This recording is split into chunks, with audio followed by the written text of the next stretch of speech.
Bayaran balik pinjaman. Ada dua jenis. Yang pertama adalah faedah sama rata. Contoh 18. Puan Lim membeli sebuah kereta bernilai 80,000 secara kredit. Beliau membayar bayaran pendahuluan sebanyak 10% dan bakinya dibayar secara beransuran selama 6 tahun. Kadar faedah sama rata dikenakan oleh bank ialah 4% setahun. Berapakah jumlah bayaran balik dan bayaran ansuran yang perlu dibayar oleh Puan Lim? Ini adalah satu situasi di mana kita ada faedah sama rata. Maknanya sepanjang tempoh 6 tahun ni Puan Lim dia kena bayar satu faedah yang tetap. Sungguh pun dia hutang sikit sahaja, tapi faedah dia masih lagi merujuk kepada pinjamannya yang awal. Biasanya ni adalah dalam pembelian pinjaman untuk pembelian kereta. So sekarang kita tengok penyelesaiannya. Pinjamannya adalah harga belian tolak dengan harga pendahuluan iaitu 10%. 10% daripada 80,000 adalah 8,000. So sekarang harga kereta adalah ini, tolak dengan pembayaran pendahuluan.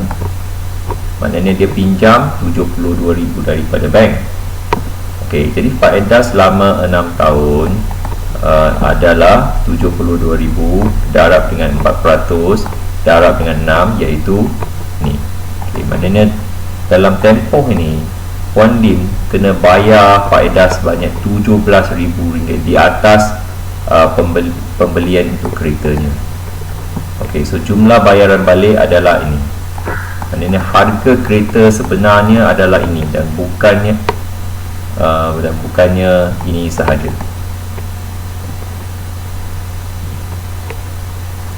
Jadi bayaran ansuran bulanan adalah ini, bahagi dengan 6 darab 12 iaitu 72. Dapatlah maknanya setiap bulan Puan Lim kena bayar sebanyak ini.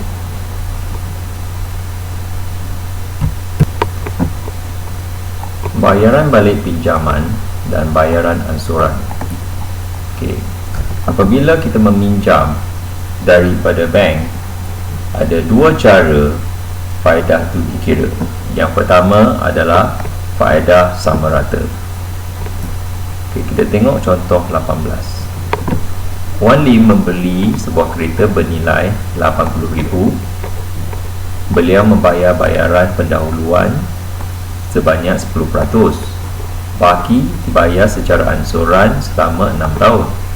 Kadar faedah sama rata dikenakan oleh bank ialah 4% setahun. Berapakah jumlah bayaran balik dan berapakah bayaran ansuran bulanan yang perlu dibayar oleh Puan Lim? Sekarang kita tengok penyelesaiannya. So jumlah pinjaman adalah harga belian iaitu 80,000 tolak dengan pendahuluan iaitu 10% daripada 80,000. Jadi 10% daripada 80,000 ialah 8,000. Ini adalah pembayaran pendahuluan yang kena dibayar. So harga kereta tolak dengan ini. Ini adalah pinjamannya, pinjaman daripada bank. So faedah untuk 6 tahun, sebab dia pinjam selama 6 tahun, adalah 72,000 iaitu pinjaman bank darab dengan faedah 4%, kemudian darab dengan 6 tahun. Dapatlah ini. So ini adalah faedah selama 6 tahun, jumlahnya lah. So jumlah bayaran balik seperti yang diminta oleh soalan ialah pinjaman kereta, pinjaman untuk pembelian, campur dengan faedah. Maknanya Puan Lim kena bayar sebanyak ini untuk dapat kereta itulah. Ini tak termasuk 8,000 ni. Ini adalah duit pendahuluan. Jadi kalau campur ini dengan ini, awak akan dapat harga kereta yang sebenar. Okey. Jadi ansuran bulanan maksudnya kita ambil jumlah ini, jumlah yang perlu dibayar balik pada bank, bahagi dengan 12 kali dengan 6, iaitu 72 bulan, sebab 6 tahun.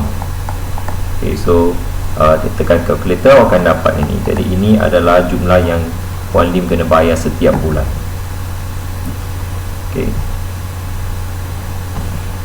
Contoh 19. Okey, Encik Azlan membuat pinjaman peribadi sebanyak 10,000.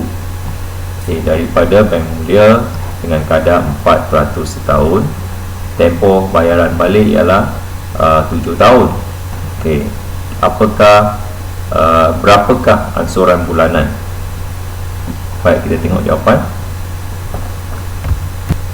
Okey, so jumlah bayaran balik adalah pinjaman campur dengan faedah, dan faedahnya adalah jumlah pinjaman darab dengan kadar faedah darab dengan tempoh. Okey, ataupun yang kita belajar sebelum ini, PRT.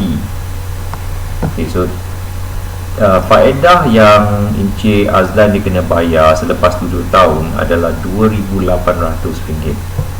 Okey, so jumlah bayaran adalah ini.